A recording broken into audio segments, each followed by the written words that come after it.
There's a certain kind of silence that only falls after a betrayal you didn't see coming. Not a sharp, violent break, but a quiet, deliberate erasure. Thomas understood that silence better than most. He had lived a lifetime learning when to speak and when to swallow his own voice. Still, nothing prepared him for the moment. He realized he was no longer invited into his own family's joy. It started with a promise he made to himself years ago, when he first came out to his mother in the dimly lit kitchen of their small New Jersey home. She had smiled too tightly and said too little. Afterward, Thomas built his life around the small spaces they allowed him. Polite calls, obligatory holidays. Careful conversations that never ventured too deep. When his younger brother David announced he was getting married, Thomas didn't hesitate. He offered what he always did: quiet, invisible support. He transferred a large sum into the family account, enough to cover a beautiful ceremony, a gesture of love spoken in the only language his family still seemed willing to accept: money without expectations. Thomas didn't dream of grand acknowledgments. He didn't even hope for a seat at the head table. All he wanted was a seat somewhere, anywhere, to witness his brother's happiness and feel just for a moment like he belonged. Weeks passed, the wedding invitations were printed. His mother hosted a Sunday brunch, smiling brightly, passing envelopes with embossed lettering to each guest. When Thomas reached for his, there was a hesitation so brief most would have missed it, but he didn't. His envelope wasn't there. Maybe it was a mistake. Maybe it was still coming. Maybe they forgot. He convinced himself of a dozen reasons until he finally asked after the plates were cleared and the coffee had gone cold. His mother's answer was delivered so gently he almost didn't hear the cruelty inside it. She said, avoiding his eyes. It's just easier this way. We don't want to make things uncomfortable. The word hung in the air like smoke. Uncomfortable. That was what he had become. Not a brother, not a son, not a part of the family celebration, just an inconvenience to be quietly omitted. Thomas nodded, smiled, and said he understood. He even helped clean the dishes before he left, as if that would make the invisible weight pressing against his chest easier to carry. In the parking lot, sitting alone in his car, he opened the wedding planning group chat he had been added 2 months ago. Messages about floral arrangements, menu tastings, song choices, none of which had included his opinion. He scrolled through the photos of David laughing with his fiancée, surrounded by smiling faces that somehow no longer seemed to have room for him. That night, Thomas didn't cry. He folded laundry, he refiled paperwork, he washed dishes he hadn't used, busy hands he had learned kept the heart from breaking. Wide open, but something inside him shifted, a crack forming where the weight of silent rejection had been building for years. The days leading up to the wedding blurred together. He continued to help behind the scenes, wiring deposits, confirming bookings through contacts he still had from his time as a professional caterer in New York. No one thanked him directly. No one mentioned his name. When the wedding coordinator asked for kitchen volunteers, it was his mother who suggested Thomas. "He's a great cook," she said, "and it'll be nice for him to feel useful." Thomas agreed. He told himself it didn't matter. He told himself it was enough to be there, even if it was only from behind a kitchen door. But deep down, a truth he had spent a lifetime avoiding began to bloom, slow and painful. Love that demands your invisibility isn't love at all. Still, he pressed on for David, for the boy he used to walk to school, for the brother who once swore that nothing would ever come between them. Thomas tied his apron, rolled up his sleeves, and prepared to serve at a table he was never meant to sit at. Because sometimes, even when the world hands you the smallest, coldest corner, you show up. You show up not because they deserve it, but because you do. If this story moves you, don't forget to subscribe to Heart Stories for more true stories of resilience, heartbreak, and the quiet victories that define us. The morning of David's wedding arrived, cloaked in soft gray mist, the kind that wrapped the world in an uneasy stillness. Thomas drove to the venue before the sun had fully risen, his trunk filled with crates of ingredients, knives neatly packed, apron folded with the same precision he used for every event he had once catered in another life. He walked through the service entrance, unnoticed by the wedding coordinator, who was too busy directing florists and rental crews. It suited him fine. He was there to serve, nothing more. The kitchen was small, tucked behind the grand ballroom where white linens and glittering chandeliers set a scene he would never be part of. He kept his head down, preparing trays of roasted vegetables, carving lamb, arranging plates with practiced hands. Hours blurred past in a rhythm of movement and muted voices. He could hear the laughter and music beyond the swinging kitchen doors. Each peal of joy, another stitch tightening around his heart. When the ceremony began, Thomas pressed a hand to the counter and allowed himself a moment to listen. He could picture it without seeing David standing at the altar, his fiancée glowing in a designer gown.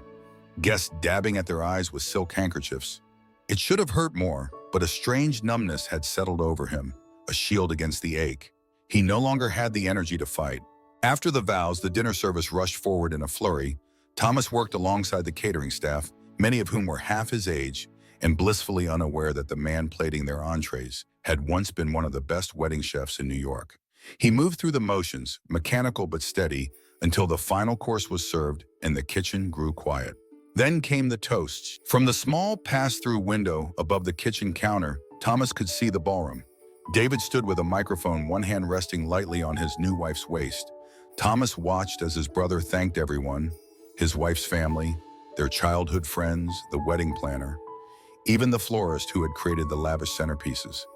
He spoke warmly about the people who had made today possible. Each word a stone carefully laid on a road that led everywhere but to Thomas. Thomas waited breath, caught somewhere between hope and resignation, but David's speech was winding down, his smile fixed and radiant, and Thomas's name never came. It would have been enough to slip away, be unnoticed, to return to the kitchen and let it go. But then David's father-in-law took the microphone, a heavy man with a booming voice and an easy charm. He chuckled through a few rehearsed jokes before growing serious. Today, he said, we celebrate not just love, but doing things the right way, building the right kind of family, choosing the right path. The room quieted. Thomas felt his stomach clench. And we're grateful, the man continued, raising his glass high, that David found a partner who shares his values, a young woman who knows the difference between right and wrong, not like those who lose their way chasing other kinds of life. The implication was so thinly veiled, it may as well have been shouted. Laughter rippled through the crowd.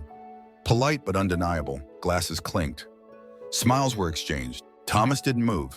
He didn't drop the tray he was holding or storm out into the ballroom. He simply stood there, a plate of untouched petit fours in his hands, feeling the final stitch snap clean through his heart. The applause swelled. David laughed along, arms still wrapped around his bride. Not once did his gaze stray toward the kitchen. Not once did he flinch. In that moment, Thomas realized something shattering in its simplicity. He had spent his whole life trying to earn a place in a family that had already decided he didn't fit. No amount of love, loyalty, or sacrifice could rewrite a story they had finished writing years ago. He set the tray down carefully. The kitchen staff was gathering their things, chattering about after parties and tip-outs. Thomas removed his apron, folded it with steady hands, and placed it atop the prep counter. He glanced once more through the pass-through window, not at David, but at the way the room seemed so perfectly curated to exclude him. Elegant, polished, and hollow. Without a word, he slipped out the back door into the night air. The mist had thickened into a fine drizzle, cooling the burn in his chest. He walked slowly to his car, the laughter and clinking glasses fading behind him. Inside the car, he sat for a long time before starting the engine.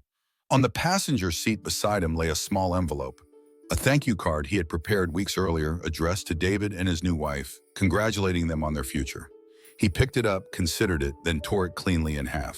There would be no congratulations tonight, no more applause for being invisible. Thomas didn't know exactly what came next, only that it would not involve waiting at a door that would never open. And for the first time in a long, long while, that thought didn't make him feel small. It made him feel free. Days after the wedding, a thin white envelope arrived at Thomas's doorstep. No return address, no note inside beyond a simple thank you card signed by David and his wife, though it read more like an invoice settled than a token of affection. Folded neatly inside was a check for $5,000 scrawled in David's handwriting, the memo line reading simply, "For catering help." Thomas sat at the kitchen table staring at it for a long time. $5,000. A tidy transactional end to the years he had spent quietly financing moments just like that wedding. A figure neatly summed up to replace what had never been about money at all. He could have cashed it. Lord knew he could have used it. But something inside him, the same something that had kept him silent all these years, finally rose in quiet rebellion. He slipped the check into the drawer where he kept old photographs and letters. Not for safekeeping, but because he refused to make it real. It would remain there unclaimed, like the gratitude he was no longer willing to beg for. In the days that followed, he moved through life like a man shedding an old skin. He went to work, shopped for groceries, watered the tired succulents on his windowsill. But beneath the routine, a slow current pulled at him deeper than anger, heavier than sadness. It was the weight of clarity, of understanding just how long he had tried to barter his worth to people, determined not to see it. Then almost exactly a week later, another envelope arrived. This one was from the family accountant, a man Thomas had known since childhood, who still sent out stiff formal updates regarding the family trust. Inside was a quarterly statement showing the disbursement of wedding funds. David's name gleamed proudly across line after line.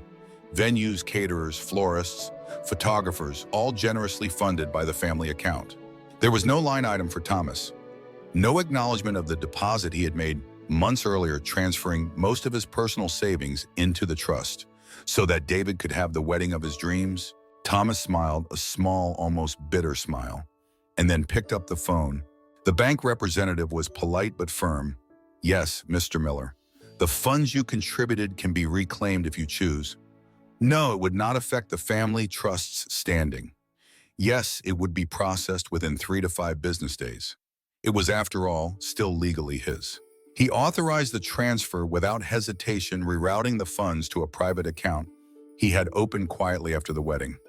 No fanfare, no explanations, just a silent, deliberate reclamation of what was always his to begin with. Later that evening, Thomas took out the check again, the one David had sent, and placed it carefully atop the kitchen counter. He stared at it, the sum that was supposed to compensate for his exclusion, his humiliation, his erasure.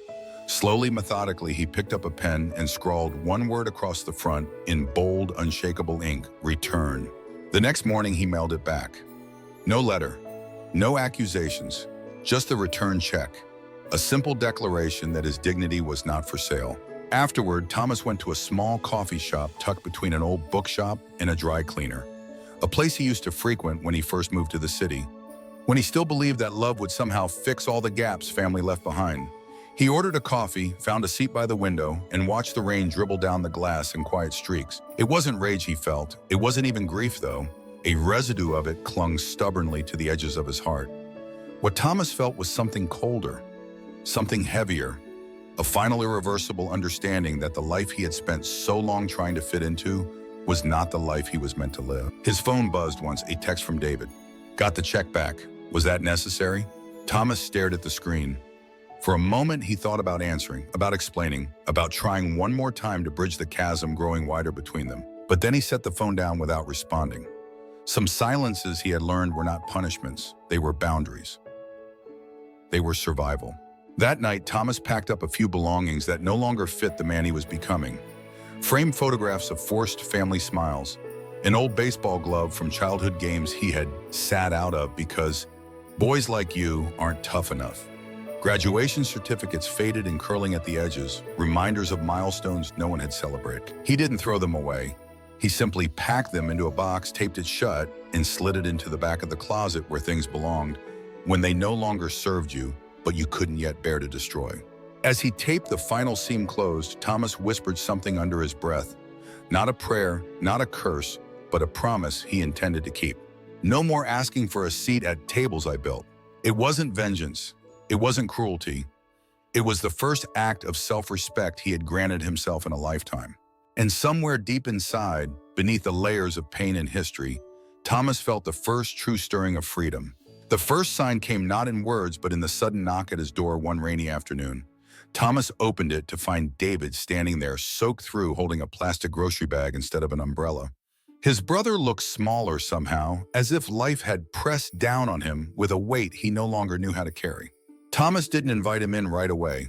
He simply stepped aside wordlessly, and David entered with the cautiousness of a man who knew he no longer had the right to feel at home. They sat across from each other at the kitchen table, a tired oak surface that had borne so many silent battles over the years. David fidgeted with the edge of his jacket sleeve, clearing his throat once, then again. "I need your help," he said, finally, voice thin. Thomas waited. "Taylor's gone," David continued. "She left 2 months ago. Took what was left of the wedding gifts, moved back in with her parents. She's suing me now." Wants half the deposits I can't recover. Claims emotional damages. Says I misled her about the financial situation. Thomas said nothing.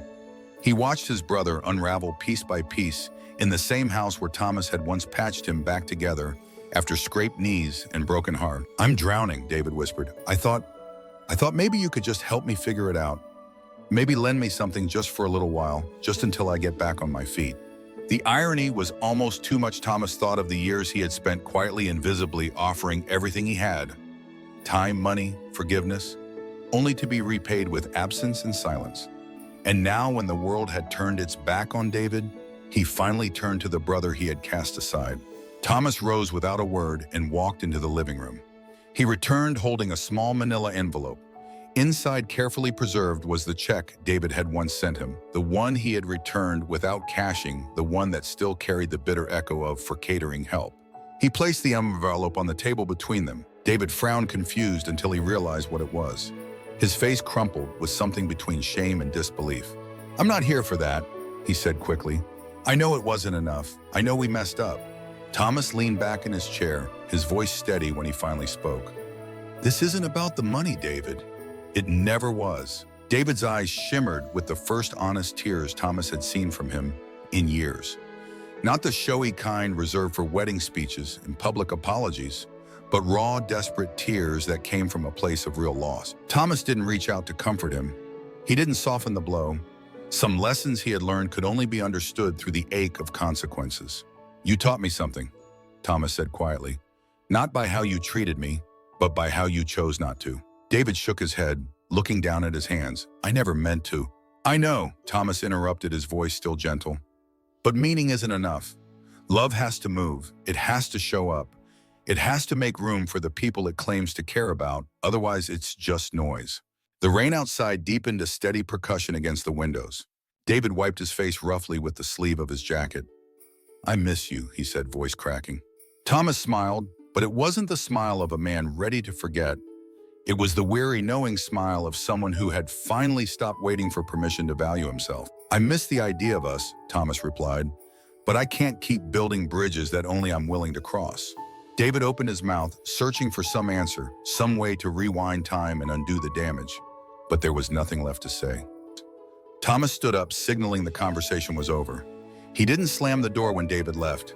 He simply closed it with the finality of a man who had learned that not every broken thing needs fixing. Later that night, Thomas found himself sitting in the living room, the envelope still resting on the table like a relic from another life. He stared at it for a long moment before finally rising, retrieving a small metal tin from the bookshelf. A keepsake box he had once filled with birthday cards and small notes of encouragement from his early days building a life on his own terms. He slipped the check inside without ceremony, not as a memento of bitterness, but as a marker. A testament to a boundary drawn not in anger, but in quiet self-respect. He poured himself a glass of wine, opened the window just wide enough to let in the cool, cleansing air, and allowed himself a moment of rare, sacred peace. Across town, in a rented apartment stripped of wedding photos and shared dreams, David sat alone, staring at a future he had built on exclusion, now crumbling under the weight of its own emptiness. For the first time, Thomas did not feel responsible for rescuing him.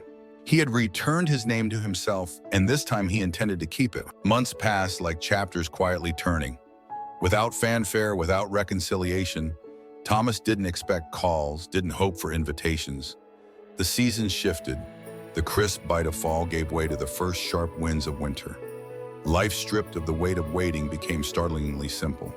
He woke early, cooked meals for one, and filled his evenings with books and music he once thought he had no time for. He even started volunteering at a local LGBTQ+ youth center, teaching cooking classes on weekends.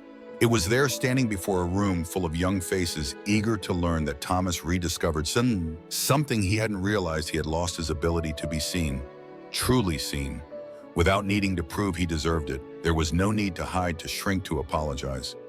Here, his life experience wasn't a source of embarrassment. It was a bridge. One Saturday afternoon, after a class filled with flour-dusted laughter and burnt cookies, nobody cared enough to throw away. A boy named Eli lingered. After the others had gone, he was small, maybe 15, with a nervous energy that reminded Thomas painfully of his own younger self. "Can I ask you something?"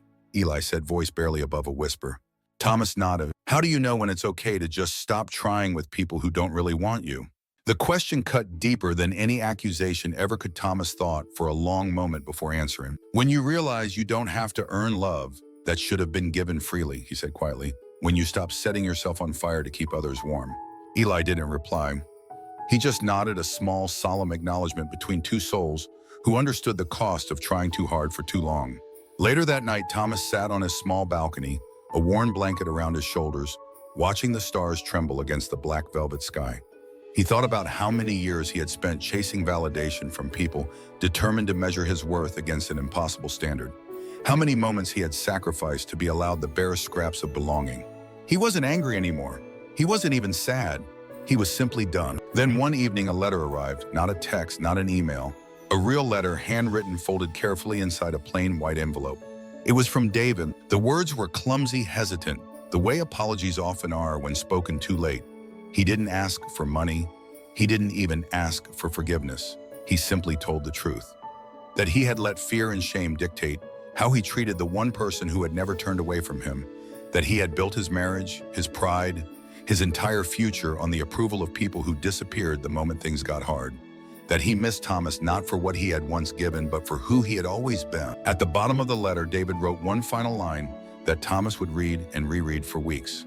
You deserve to be celebrated, not hidden. Thomas folded the letter gently, slipping it into the keepsake box alongside the old check. Not as a replacement, not as an undoing, but as a marker that sometimes growth comes not when you are needed, but when you are finally seen. He didn't respond immediately. Healing didn't demand rushing. It demanded honesty. It demanded time. But one crisp Sunday morning, Thomas found himself walking toward a small coffee shop near the river. He wasn't sure if David would show up. He wasn't sure if they would find a way forward. But for the first time, he realized the choice wasn't about reclaiming what was lost. It was about honoring what had survived. As he pushed open the door, the smell of roasted beans and fresh bread wrapped around him. At a corner table, David sat nervously, wringing his hand. Thomas paused, taking in the scene, the unfamiliar tenderness of being chosen, not tolerated. He smiled, not for the man David used to be, but for the chance, however fragile, to build something real. And when he sat down, it wasn't as the forgotten brother, the tolerated presence, the invisible one. It was his Thomas, whole, undeniable, and finally enough. What about you? Have you ever realized it was time to stop asking for a place where you were never truly welcomed? Share your story in the comments. We'd love to hear it. Subscribe to Heart Stories for more real stories of quiet courage, healing, and the powerful choice to stand tall, even when the world looks the other way.